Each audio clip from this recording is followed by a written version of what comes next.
Hello, everyone. Thank you all so very much for joining the very first debut panel of The Right Crowd, a Virtual Author Expo. I am joined today by a beautiful, lovely array of diverse authors from many different places. You'll hear more about that soon. But I'm very excited to introduce what The Right Crowd is. I'm so very happy that I have these talented individuals to be a part of the very first debut panel. And we're going to have good conversations. We're going to have good books. And for all of you joining us in Facebook land and YouTube, I thank you so very much for coming. And I encourage you to comment, interact, say hi, ask questions. This will be structured as a panel, and we'll be answering questions. Any questions that you all may have, the authors will be more than happy to answer. And we're going to have a lot of fun. So let's get started. First off, what is The Right Crowd? You know, what is this panel? Why are we here today connecting through the internet? Well, The Right Crowd is a virtual author expo that I created to showcase all sorts of different authors through different genres, different topics, different backgrounds, and from different locations all over the world. The Right Crowd, essentially, it's the fall, you know, it's festival time. This is when we usually have book events and festivals and different organizations. And so with our current world situation, that's really, really limited. And, you know, as authors, we miss seeing the readers. We miss meeting kids. We miss meeting different adults and families. And we miss seeing each other. So technology is a beautiful thing, and being able to connect and share. And so I thought, you know, why not create a virtual event to still celebrate all of these authors, celebrate their stories, celebrate what they have to share, and we can all still stay safe and reach all sorts of audiences and all sorts of readers while being here virtually. So that is what The Right Crowd is. It is a exposition of different authors of different talents, topics, and all sorts from the RGV, nationally, all over the world, and it's going to bring an experience for you and your family to enjoy. So this panel is titled New Children's Releases, because I have three amazing authors here that have children's books, both newly released and previous, that are going to be able to speak a bit about what they are, the different lessons, and all sorts of cool things going on with that. So one by one in order on the screen, starting with Mr. Jopé. And then down to Mr. Banda and Ms. Brown. I would love if you all could just give a quick shout out of yourself. Hi, my name is, and I'm the author of, and so the audience can get to know you guys just real fast, and then we'll do more in-depth introductions. So starting with you, Mr. Jopé. Hello, good afternoon, everyone. Thank you for joining us today. Thank you, Katelynn, for doing this. Ms. Rhonda and Rey, good to meet you for the first time. I teach Algebra 2 at Achieve Early College High School. So I'm a math teacher. Very nice. And you, Mr. Banda? Well, hello, everybody. Thank you, Katelynn, for having this. And it's an honor to be here with the other two authors as well. My name is Rey Banda. I am an 8th grade co-teacher at Westaco, and I'm, of course, I'm an author of 4 books, and that's about it. Wonderful. And finally, Ms. Brown. Hello, everyone. My name is Rhonda Brown. Currently, I am home. I am not in the classroom. This is the first time I haven't been in the classroom in over 25 years. But my book is Creation. That's me. And thank you, Katelynn, the other authors, Rey and Rey, for having me here today. I'm so excited. Wonderful. Thank you. Those are our introductions of the authors, but because I see the numbers are climbing, there are people joining. So for those of you that are just hopping in, don't worry. We've still got a lot of questions to come, and we still have more in-depth introductions to cover. So once again, I want to go one by one, starting with Mr. Jopé to Mr. Banda to Ms. Brown, speaking, if you'd like, a little bit more in-depth about yourself, but also about your books, your titles. What are they about? What's the story behind it? What's the message that is going to be reached as someone reads this book? So starting with yourself, Mr. Jopé, take it away. To those of you who are just tuning in, thank you for joining us today. My name is Rey Jopé, and I'm the author of this newly minted book, which is Feyesper and the Red Shoes, published by Life Rich Publishing. In case you're wondering where I got this name from, Feyesper is actually coined by me, and it came from the words Fe y Esperanza, faith and hope. And this is inspired by my mother, who I think is an epitome of faith and hope. Very nice. Wonderful, wonderful, wonderful. And to yourself, Mr. Banda, if you want to give a quick crash course on your books and what they're about. Yes, I have two Christmas books. This is kind of embarrassing. I don't have my first Christmas book with me. I ran out of copies, actually. But I'll start with this Christmas book. Christmas book is called Northopolis, Ryan's Christmas Dream, and it is based on actual events, how I decorate my house for Christmas every year. And actually, in 2019, I was featured on ABC's Great Christmas Light Fight. My mom and I, we make our decorations, and I mean, the book isn't based on those events, but it's based on how we decorate the house for Christmas. And so this is based on true story. And the first time my mom read it, she started crying. But I was like, well, that wasn't the point, Mom. But I mean, they're emotional cries. And then these next two books, I got Bean's New Home and Bean Saves the Day. And if you notice, they do have award stickers on them. They're both based on true stories, how I rescued my kitten when he was when he was tiny back in 2010. So I wrote a book basically how I rescued him, and I put in a story.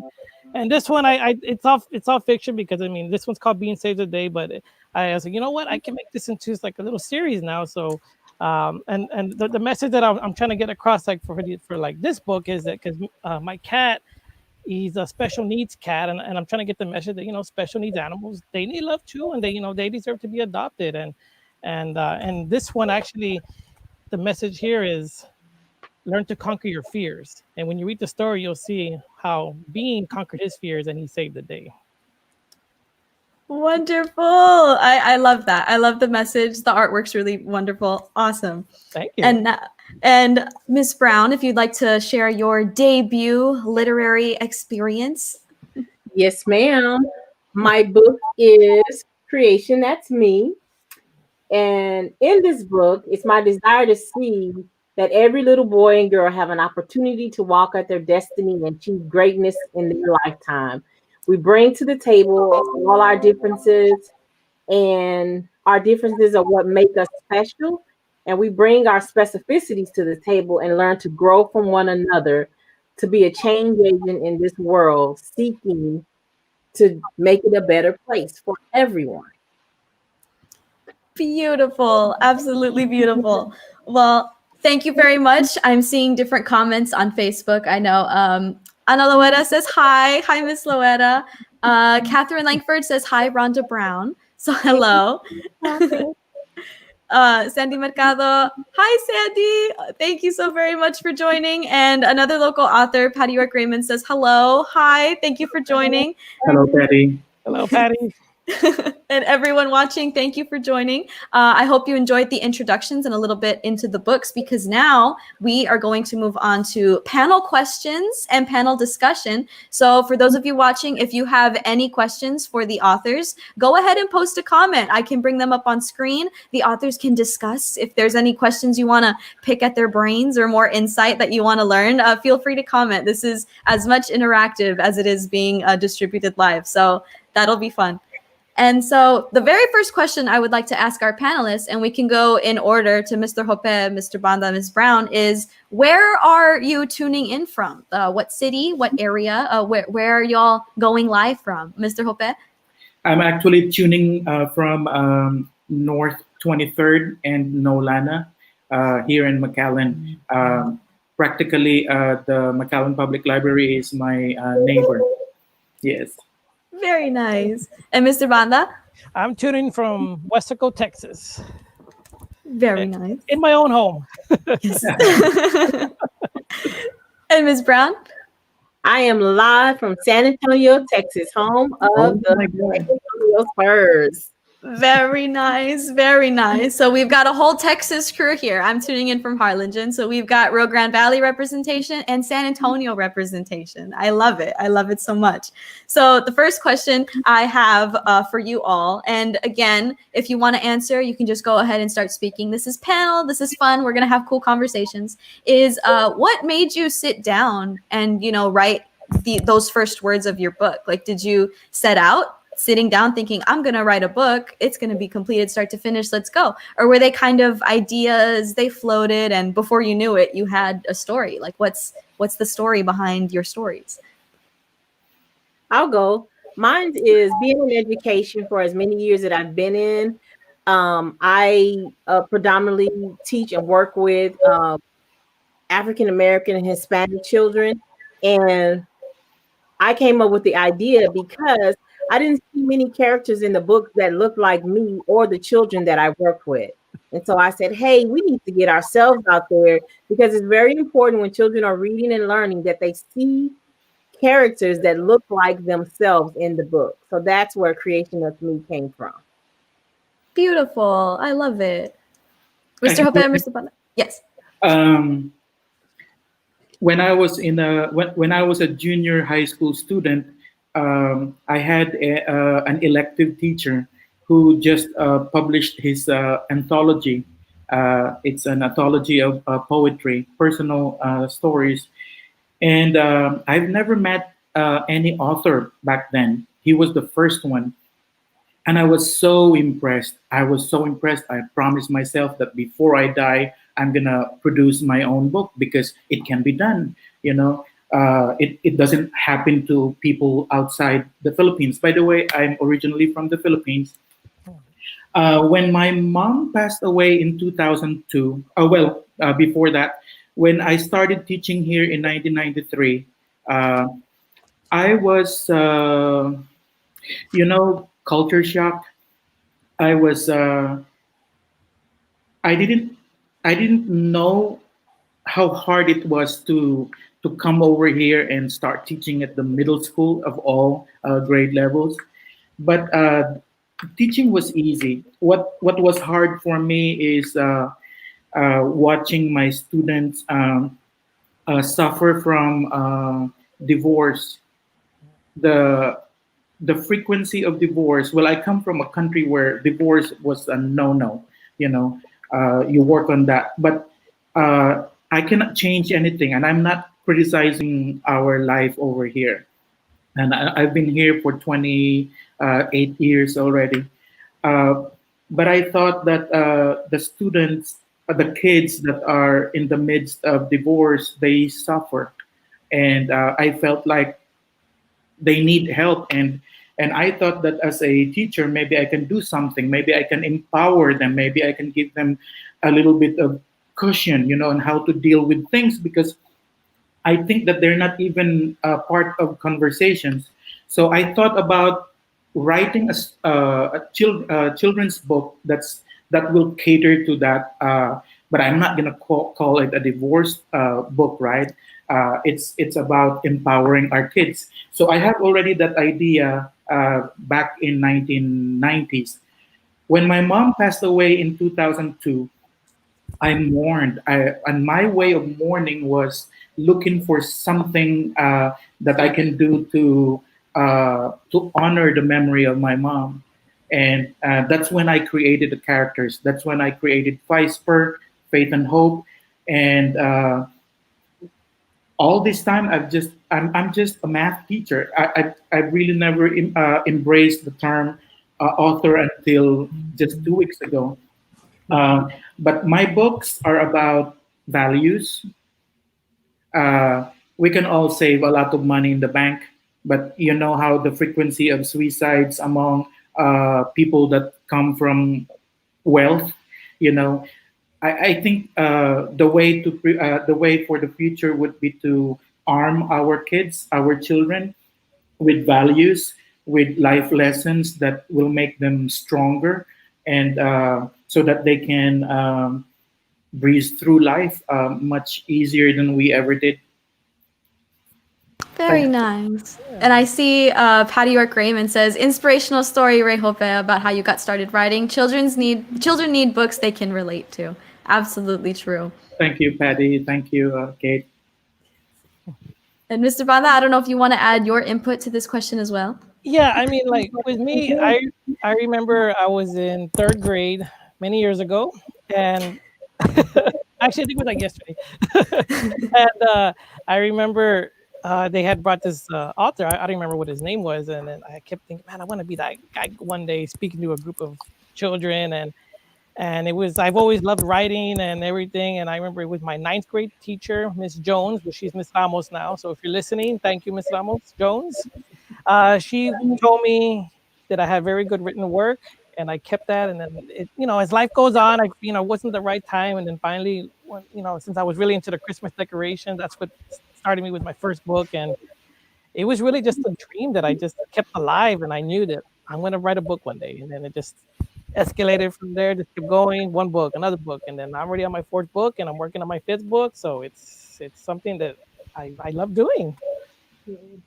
Wonderful. And I love how it's like a common theme that, the education and the teachers, because I know for myself as well, it all starts with those teachers, supporting and encouraging and telling you, hey, this is good, you've got something, hey, you can do this. And then, my parents and my family encouraging, and it all goes back to that support of seeing that someone can do it and believing you can do it as well. And your books just all have this message, and like the background of it is just absolutely beautiful. So again, Patty York Raymond says, Rhonda, love seeing more and more diversity in children's books. Thank you. Thank you, Patty. And thank you for being so active as well. This is fun when you add the interactive element of comments and stuff. It's really cool. Mm-hmm. So the next question I have, and I know that it's different across different genres. I know fiction writers may write differently from nonfiction to poetry to children's books. So my next question is, what is your writing process like? Like, do you brainstorm or outline, free write, draft? You just kind of sit down and it all comes out at once, or it takes time to kind of formulate what you want to say? Well, what's the writing process that you've had in your experience with your stories? Well, I'll go with this one. I know with me, since I kind of knew how the stories were going to be, like one of them, I kind of did a combination of, all of them. I brainstormed in one book, and then one I kind of did an outline. Okay, I know how it's going to start. I know it's going to end. So let me just fill the gaps in here. I know I even had that. I had a dream about something. I was like, okay, what did I dream about? And I'm just like, okay, hold on. That dream was trying to tell me something. And now I know how to fill those little parts in. So it was a combination, but it does help to just have an outline, brainstorming, rather than just, some people are good at just they can free write and start writing everything and get it all done. But for me, I like doing the brainstorming, organizing, and then just putting it all together. Very nice. Very nice. Mine was very similar to Rey. Combination of drafting and whatever comes up, and hey, what do I want to see in the book? What do I think would make children feel special? What do I think would make them feel wanted and valued? And so it's just a combination. Very nice. In my case, writing is just a hobby for me for now. I know that this is what I'm going to be doing full time when I retire. But the 3 books that I have produced so far, they came out of a need to solve a problem. For example, the one that hit me 25 years ago was the helplessness that my students had uh, when they're going through the divorce. I need to do something. So since it's just a hobby, I would brainstorm about the story that I'm gonna do, but it takes a long process for me. Like I have to be completely uh, amenable to the idea. It's like how am I gonna treat that story so it will be worth the money that people are gonna be paying for my book.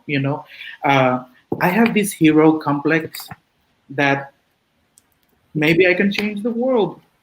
You know, so my first book, which was a product of that problem about relationships. So I would call this book about relationships, and my books are not just for the kids; they are for the adults that are reading the books to the kids.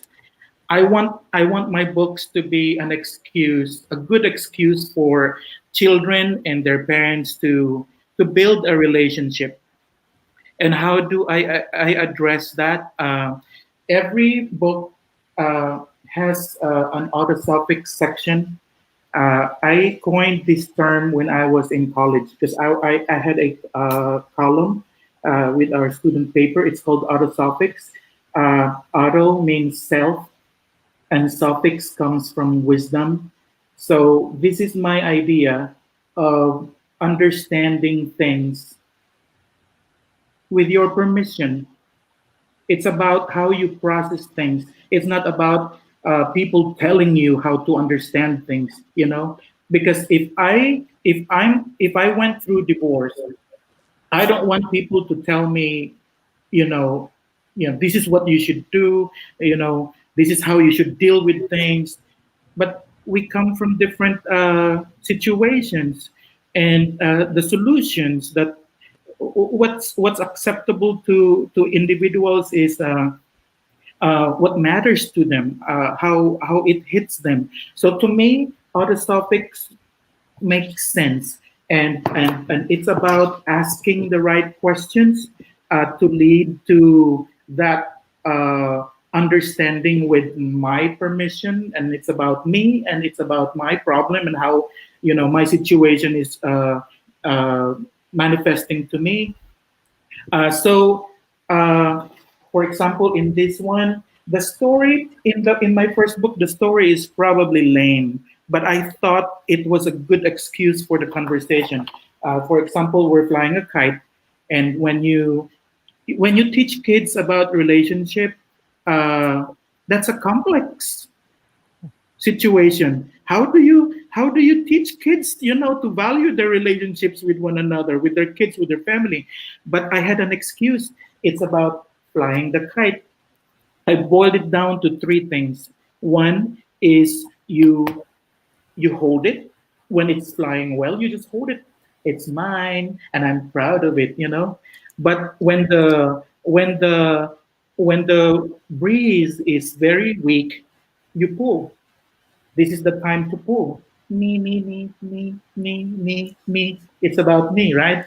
But then when the breeze is too strong, what do? You can't afford to be me, because that yarn is going to break. So this is the time. This is the thing that we normally don't do. Why relationships suffer, because we can't afford to release the yarn.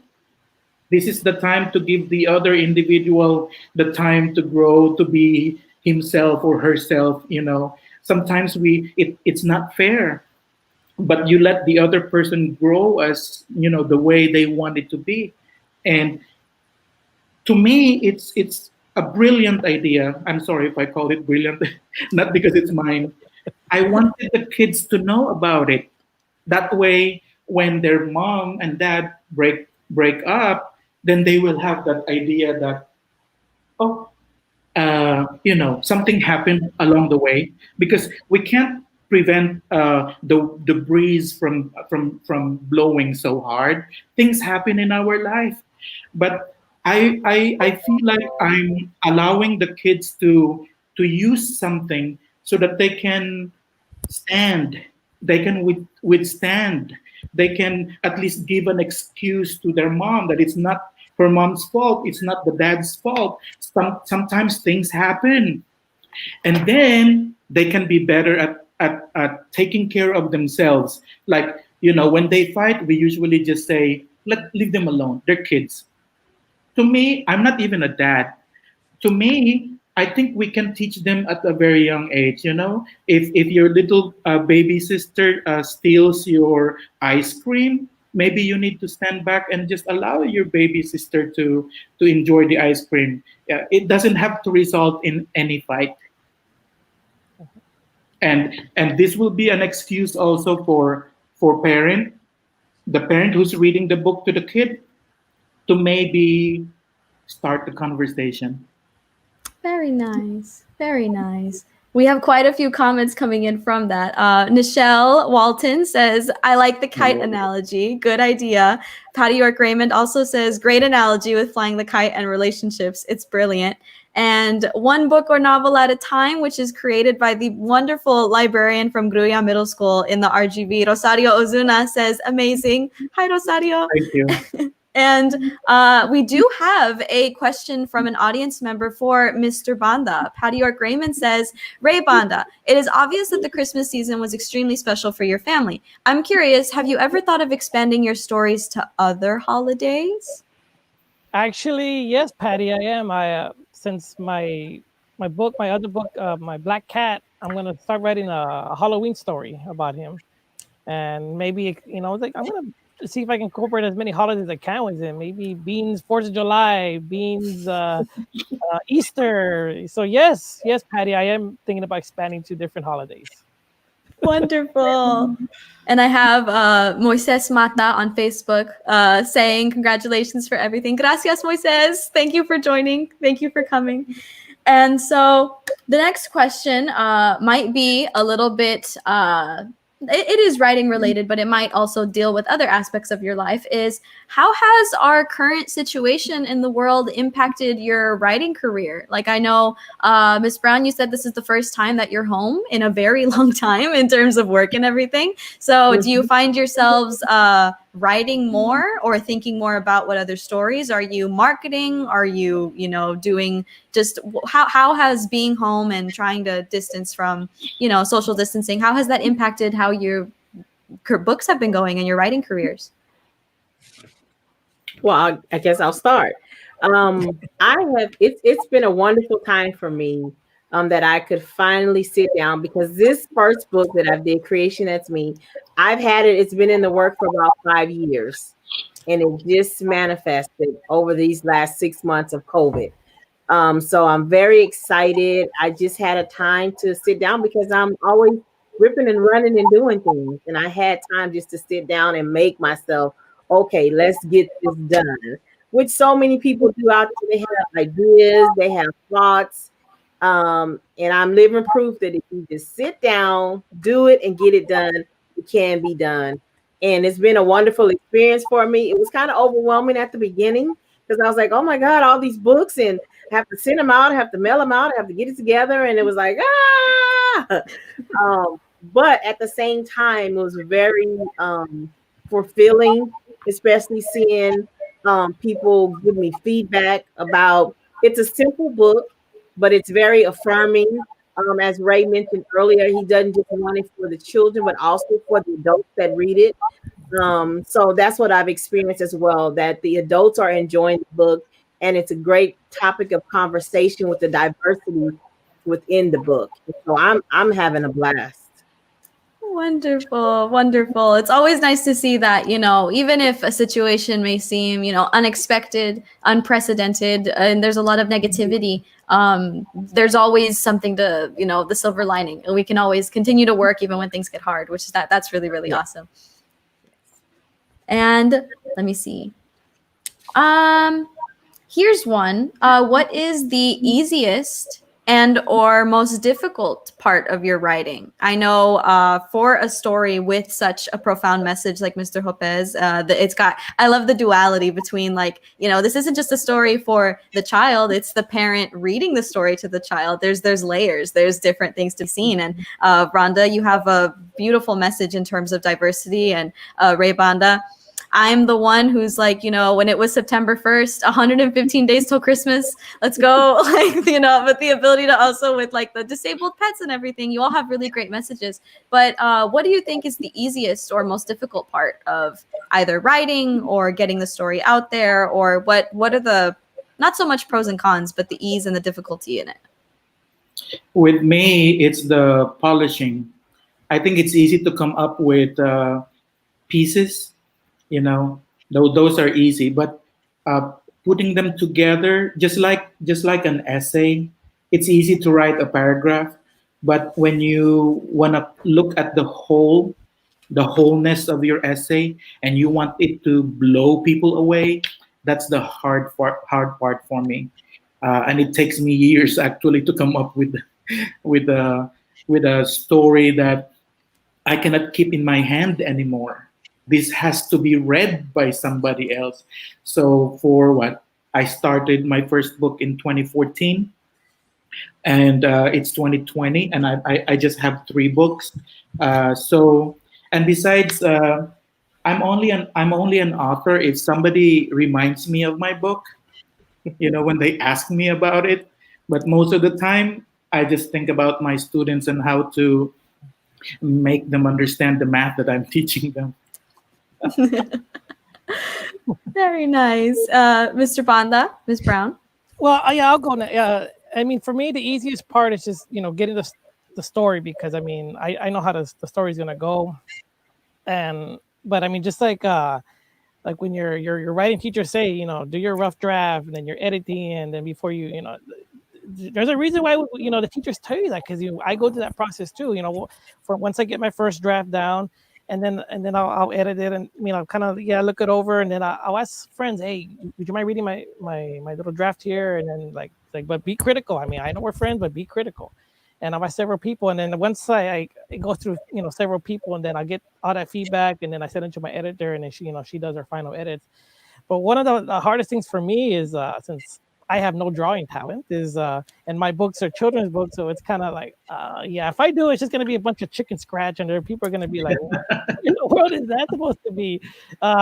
Is always finding an illustrator, and then having to go on the illustrator's timeline. So when they're ready, like the book's ready, but otherwise, I know like this next book I'm trying to get out, I'm waiting on this illustrator, and he happens to be a federal agent, and he's just like, so he's always busy, especially with COVID. It's really, taking his time. So I'm like, what's the progress like? And it's like, oh yeah, I'm working on this, but I got an assignment that I got called for. I was like, okay, that's okay.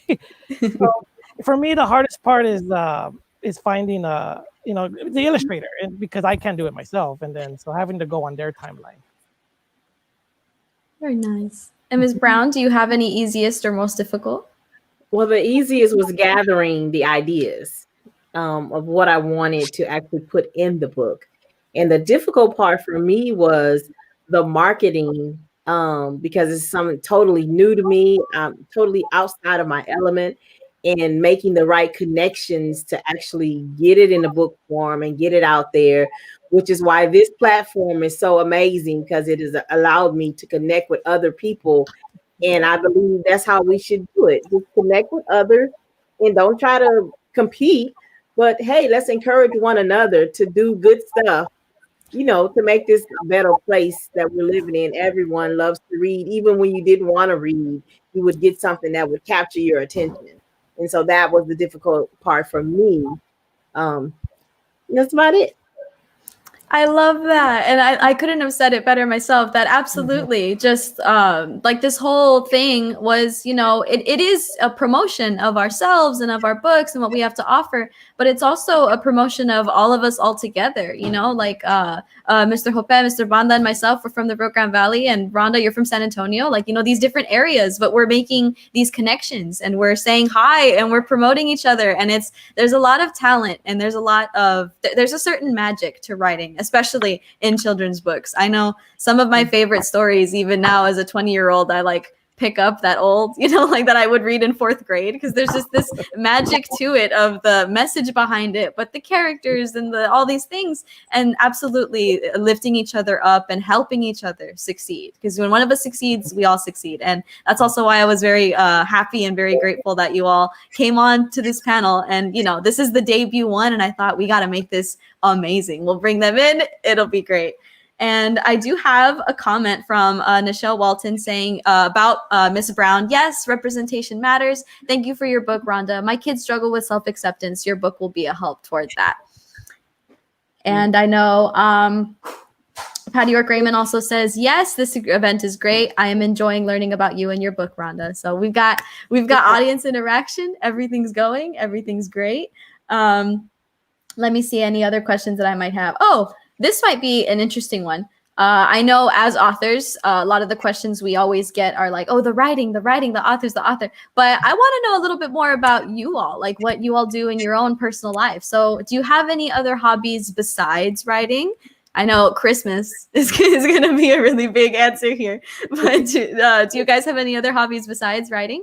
Well, I guess I'll go. I'll go first since you already mentioned the Christmas part. Yes, my other biggest hobby is I decorate my house for Christmas, and I call my lawn display Northopolis. And like I mentioned before, I have been on national TV for it. I mean, so I've been nationally recognized for it.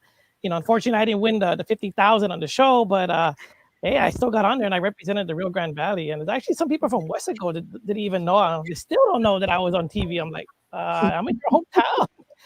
So, I mean, I've been doing this this will be our 20th year. So, those of you who've been coming by, I got some good surprises here. We got some, good characters coming up, and it's going to be, I always say this is the best year, but this is really going to be the best year. And of course, my other hobby, I know, Katelynn, you've seen me at doing events, is I am one of the co-founders of the RGV Ghostbusters. And we actually are a recognized franchise by Sony. Sony said they were able to use the name RGV Ghostbusters so long as for not-profit, which we don't, we're non-profit. And we do a lot of events. And okay, you see me at the library. I've done events at schools, and we've done a lot of charity events. And it's we even got invited last year to this Ghostbuster Fan Fest, and it was actually pretty cool. I got to meet the original cast of Ghostbusters. Well, except Harold Ramis, because he passed away back in 2014. But I mean, I got to meet him, and it was just like, wow, this is so cool. I mean, it was in Los Angeles, and it was like so awesome. But when I'm not doing Northopolis, I'm doing Ghostbusting. And when I'm not doing Ghostbusting, I'm teaching or being an author. So those are my other hobbies. Very nice. Very nice. And I just showed them on screen, but we had Natividad Carrillo saying, that's awesome, Rey Banda. Thank you for joining, Nati. She's another RGV author. She says, that's awesome. Thank you. Yes. And Christina Villarreal, another RGV author, says, wow, that is awesome, Rey. I need to see this North Pole yard. You do. Should. You need to go see it. Katelynn, you never been there, actually. I haven't been in person, but I know when it was there on live TV, I was like, they're like, oh my God, taking pictures and like, look. It was really cool. Nati says, thank you. Thank you for joining, Nati. Thank you for watching. Thank you for the interaction. This is really, really cool. And Mr. Jopé and Ms. Brown, do you guys have any other hobbies that you partake in outside of writing? I'm embarrassed to say, but I love karaoke singing. But I do it in the privacy of my house. I love singing. It transports me to a different place. When I'm happy, I sing. When I'm sad, I sing. My favorite songs are the Christmas songs. In case you don't know Mr. Rey Banda, we Filipinos are the craziest people on earth when it comes to Christmas, because we start Christmas as early as September the 1st. And that is awesome. I need to move there. All the malls, all the TV stations, radio stations, everywhere it's gonna be Christmas from September the 1st, and sometimes it overlaps with February. When it's time to put up the Valentine's decorations, that's when we begrudgingly remove the decorations for Christmas. But we can't wait for Christmas to start, and we can't we hold on to it for as long as we can. Very nice. That is Awesome. I'm that same way. I have my Christmas tree up. I don't think I've taken it down in the last 365 days. It's over there. Like, it's just, we constantly have the Christmas tree up. We're always just, the Christmas is a beautiful, beautiful holiday that as soon as October 1st hit, I was like, 85 days until Christmas, guys. Like, come on. Well, I'm Ms. going to be honest real quick, Mr. Hope. I'm actually one. I listen to Christmas music all year round, so I never stop. I don't play it loud because I don't want to disturb other people, but for me, I'll listen to it. It's not just a time of year; it's a state of mind. It's a state of being. My third book has a Christmas tree over here. Oh, I got to check that book out. Yeah. Awesome. And Ms. Brown, do you have any other hobbies that you like to partake in outside of writing? I do. I am, and anyone that will encounter me can say they will tell you first that she is going to have something Mickey Mouse on her possession. Mickey Mouse anywhere. I am the #1 Mickey Mouse fan. I stood in the line in Disney World for 2 hours to meet Mickey Mouse. And I had all these other little princess, little 5, 6-year-old girls around me, and my daughter was so faithful. She stood there with me. And it was just like the ultimate joy. I was like so excited. So in my house, as you can see behind me, I have Mickey everywhere. If I were to pan the camera, I have a whole section that has all these different Mickey Mouse. I collect Mickey Mouse, any and everything. And everybody that encounters me says anytime they go out somewhere, they see Mickey Mouse, they think about me. I am, and I tell them I don't have anything against Minnie. I just love Mickey Mouse. When I was growing up, Mickey was the #1 thing. And so I love Mickey Mouse. So I collect Mickey Mouse. I have all kind of paraphernalia of Mickey Mouse. And my other thing is I like to sew and Cricut crafting. I love my Cricut machine. It is amazing. And so, yeah, those are some things that I really enjoy doing outside of writing. I love it. I love it so much. We have some comments coming in. Jose Campos says, I love karaoke too. I do prefer in front of a crowd, however. So that's fun. And Lisa Walensky says, Northopolis is the best Christmas display in Texas. Thank you, Yes. Lisa. And Michelle Walton says, that needs to go on a shirt. Christmas is a state of mind. Because it is. It is. It absolutely is. And my next question would be, again, this could be writing or otherwise, but what do you all see for your future, either in the short term or the long term? Do you see more books coming out in your professional careers? What changes do you plan on making or hope to happen? Just what's next up for you all in your own lives and in your writing career or otherwise? I'm close to retirement. I'm thinking of retiring sometime in 2023. Yeah, it's 2020, right? 2023. And I, for the first time, because I never put my books out there before, but with the third one, I actually put it out there for a review, and the review was amazing. I was like, oh my God, did I coach this person to, say what I want to say? That review it changed my life. For the very first time, I embraced the term author. Oh, so I'm an author. I'm not just a math teacher. I'm also an author. So I'm excited. I'm envious of Rhonda because she has all the time in the world. But when I retire, I think I will change the world. I had a what they call this, some kind of a validation with my second book. This one I was too brave to send it to an award giving body.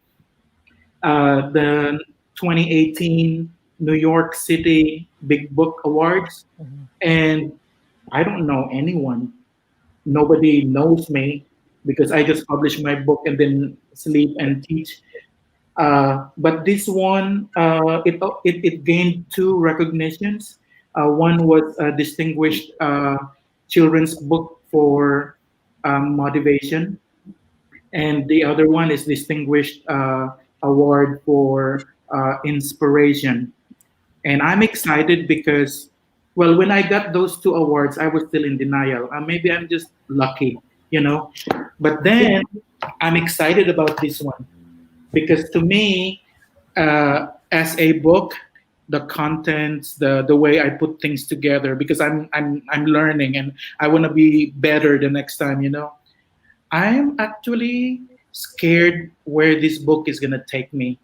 I'm I have that feeling that it's gonna take me places, uh, but don't take me seriously because I'm just optimistic, you know. Um, Going to but take. if the schools discover my book, they will hold on to it. Especially the third one because it's got. I was able to seamlessly include mathematics. One of my professors in my master's for math knew about my first book, and he was the one who suggested, Ray, why don't you include some math? And then I said, if I put math, people will be put off. Nobody wants to read a children's book just about math. You know what? I was able to put it into the story, and you won't even notice that you were doing math. I didn't call it math. So I'm excited. I think my fourth book, I have already a working title for it, and it's Feyesper and Sees the Blind Side. That will be my working title for the fourth book. Yeah, I want Feyesper to be celebrated. I think it's coming from an authentic place. Uh, it all three books end the same way with the mother of Feyesper. So for you out there, moms, you're gonna love my book because it will just add more stars to your treasure chest. By the way, third book is about charity. You know, sometimes, you have clothes and shoes that you don't use anymore, and then you give it away and you call it charity. But that's not the charity that I'm selling on this book. Charity is the willingness for you to give something of yourself that you also need, Mm. but the other person need it more. So there may be some controversy in this book, but this is not just for fun. This will teach people to look at charity in a different perspective. I Awesome. talk too much. I'm sorry. No, I love it. I love the message. And you have a few comments coming in. Natividad Carrillo says, if you got the recognition, own it. And Yeah. congratulations to you. Absolutely, absolutely own it and share it and celebrate it. And Michelle Walton says, my daughter loves math, so she would like your book. And again, Natividad Carrillo says, fear is excitement on pause. I love that. You are inspiring and will be very successful, Ray. I love all your books' purpose. Thank you. And I have a comment as well from Raul Martinez Jr. says, hi, Katelynn. Terrific to see you and all the guests. Hi, Raul. Yay for ghost busting, Mr. Banda. Thank you. Yes. Awesome. And so, Mr. Banda and Ms. Brown, and any insight to what you plan for the future or what you see forthcoming? Yeah, like for me, I mean, of course, I mean, I love teaching. I mean, when I switched career path and I went to become a teacher, and then now I see like I like making a difference in children, especially when parents tell me, "Oh, thank you so much, Mr. Bonner, for helping my son or daughter. They got through 8th grade, and thank you so much. And we're always gonna remember you." And I like hearing things like that. You know, just the other day, I sent a message to a parent, like, "Hey, you know, I helped your son catch up on all his math work, and oh, thank you for everything you do." And I was like, okay, so.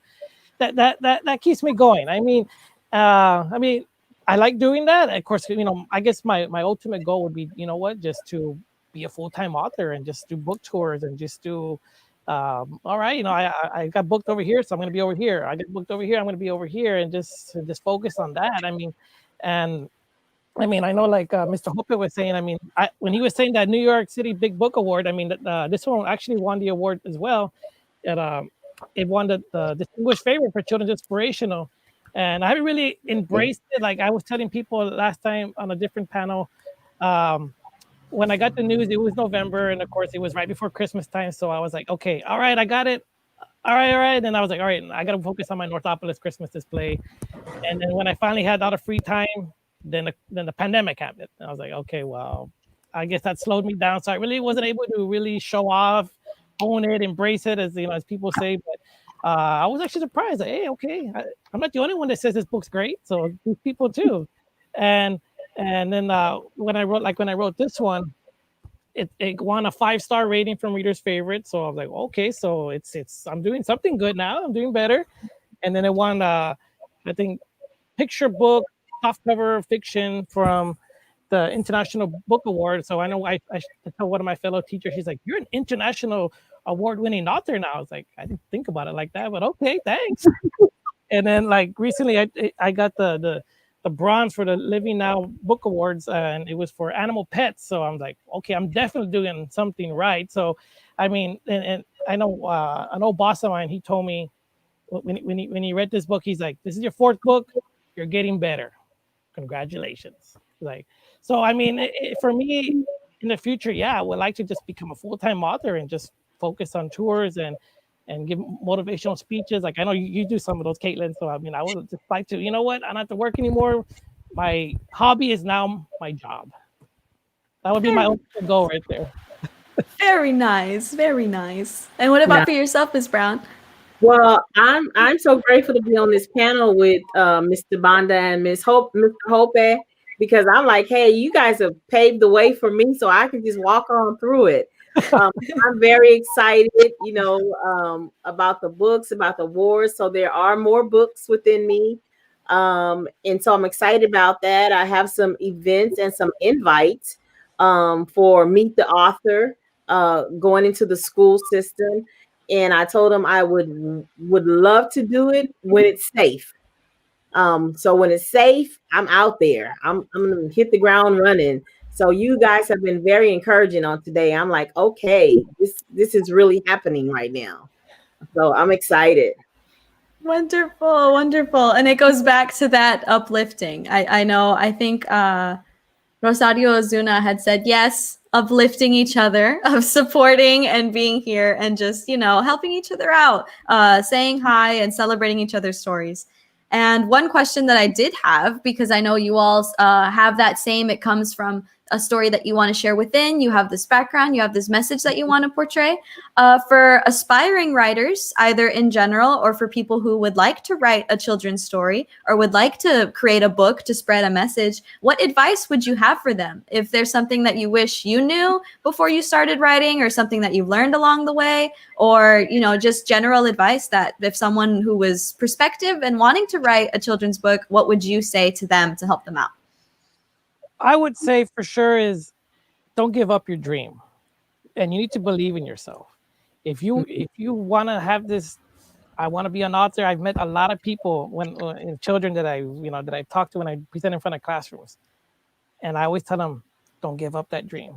I want to see you one day presenting. I'll be like, I remember that little boy. I remember that little girl. So don't doubt yourself. Don't feel like my writing's not good enough. Believe in yourself. It is good enough. Trust me. I mean, it's something that you want people to believe in you. Believe in yourself first. So Beautiful, beautiful. And I like to piggyback off of what Mr. Banda just said is, if you dream it, let's make it happen. A thought, an idea, because someone out there is waiting for your work to encourage them to go forth and do what they need to do. Very nice. Beautiful. When I published the first book, although I had this grand scheme in my head, but the least thing I wanted to do was just to be the greatest uncle to my nephew and my nieces. And then I didn't know or understand the world of authors. And then suddenly this company was telling me, oh, you should build a a website. You should do this. You should do that. You should, spend this much money, because you can make money out of your book. And I'm like, what? It's to me, it was just like a painting. I painted something and I'm gonna put it up there for everybody to see. But to make money, it wasn't my plan. And then it made me realize that, oh, maybe I have a talent. And then I started beating myself up. One of my students' parents told me, "Mr. Jopé, you don't give yourself too much credit."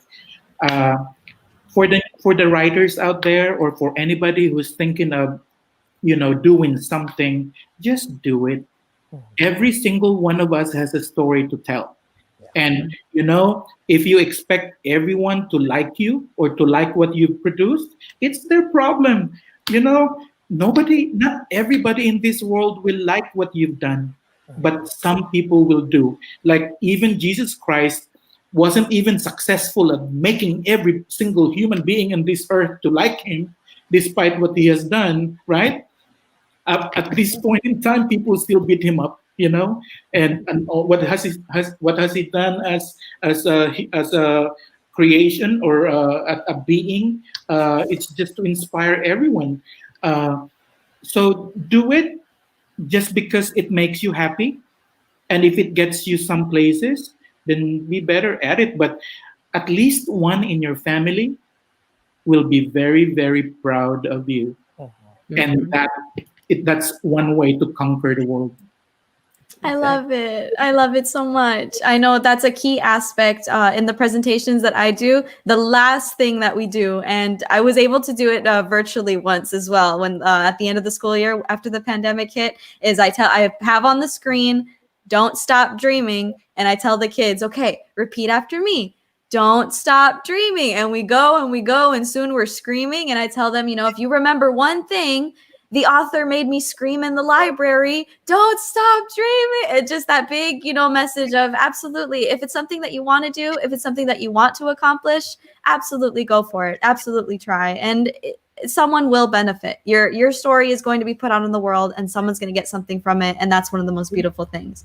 I have a few comments coming in. Lisa Walensky saying, "Congratulations, it's such a wonderful accomplishment, Ray Anthony." Very, very nice. Natividad Carrillo says, "Live the dream. We all have a story. Love the panel. So humble." Thank you, Nati. Thank you for joining. Thank you for listening.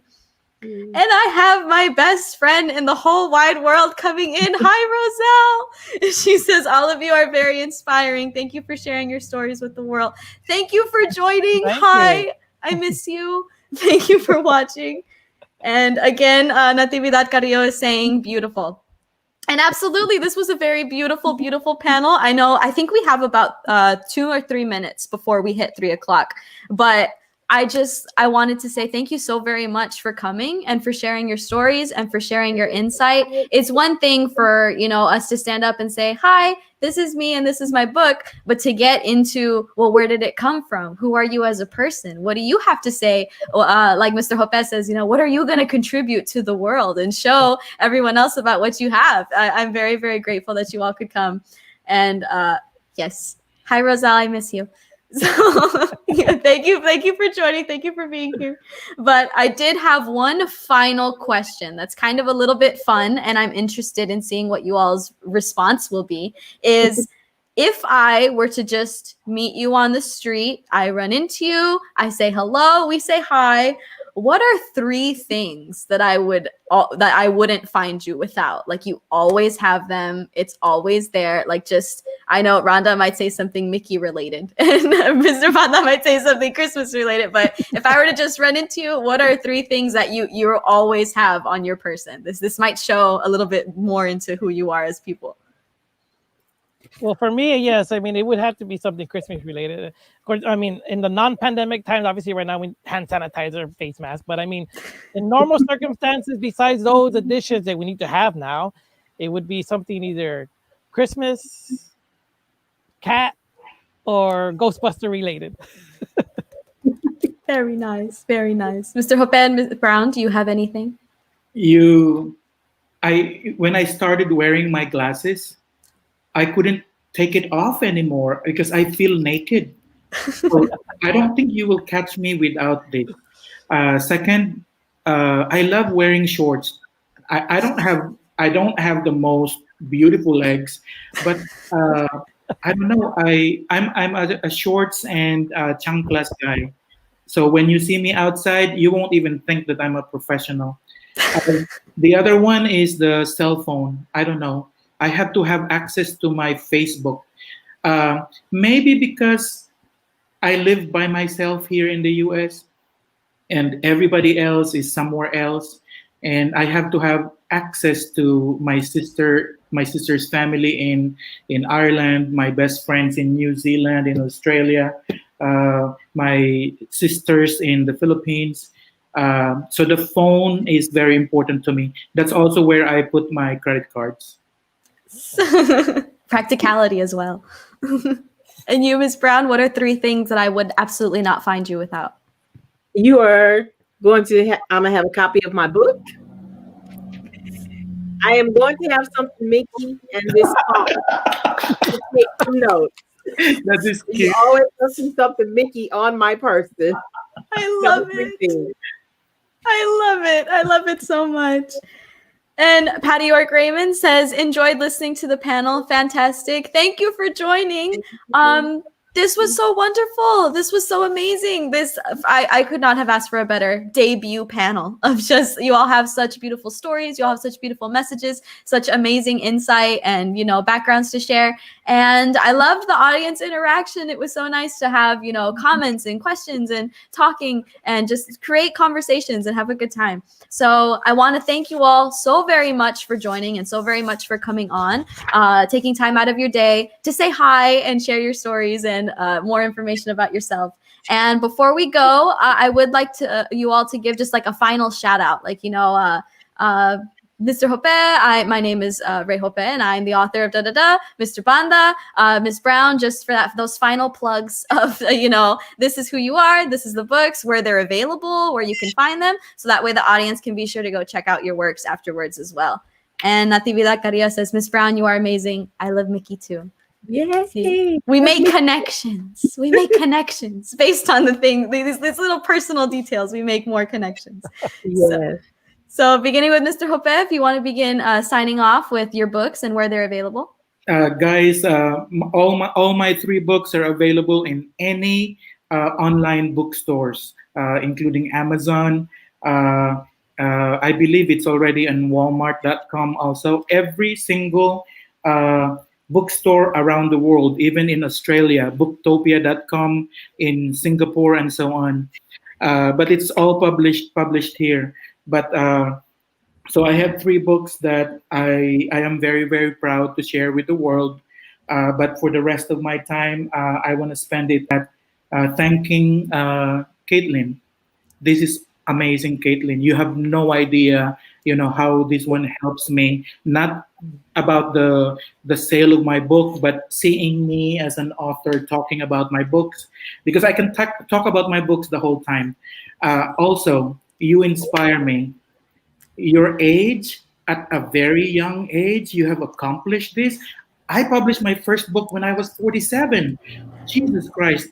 Your energy, your brilliance, I don't see you every time, but you are a wonderful person, and I wish you the best and the luck. I hope this won't be our last together. Thank you. Thank you so very much. You're so sweet. And I'm so glad. I wanted this event and this virtual panel. It's taking place, every Saturday, every Sunday, 2 panels each. It was meant to be something uplifting and, give us something to connect and something to do. And I miss it very much, being able to see you all and talk. And, Ms. Brown, this is probably one of the times that we're actually going to be able to see each other. Like, we may not be in person, but here we are making connections. Mr. Jopé, I know I haven't seen you very often in person either, and same for Mr. Banda. I miss you, but just I wanted this to be something uplifting and that you all would be able to have fun and be uplifted. I'm so glad that it could help you. And I like what Natividad Carrillo had said, where own it. You've got the recognition, you've got the title. You are an author. Definitely, absolutely own it and use it and celebrate it. And Mr. Banda, if you'd like to begin signing off. Yes, well, again, thank you, Katelynn, for having this panel. I mean, and like Mr. Hope said, you are an amazing person. I mean, I see you with a very bright future. I know I'll probably see you on CNN or one of those big time networks one day, and I'm going to be like, hey, I know her. And so again, thank you, and Mr. Hope, it was nice meeting you, Miss Brown. Same Nice here. and hopefully one day we'll get to meet all in person again. And Mr. Hope, I definitely got to buy your Christmas book. But yes, thank you guys. I mean, hopefully y'all can come visit my Northopolis in this December. And my books are all available. Like Mr. Hope said, they're all available like pretty much any bookstore online. I mean, I've seen them in Japan, and I don't know, pretty much all the ones he mentioned. The main ones are there, Amazon and Barnes and Noble. And I always tell people, well, during Northopolis, if you come by, my books are available there, and you can sign it and take a picture with me. Of course, now I'll probably be socially distant to take a picture, but I mean, yeah, but I mean, like I said, you can find my books there, and then meet and greet me there. I always I've had people, oh, okay, I wanna buy one of your books. Like, yeah, then we go run and go get one. And so hopefully, guys, I'll get to see you, and y'all be safe out there. All right. Wonderful. Thank you so much. And Ms. Brown. I'd just like to say thank you, Katelynn. Thank you.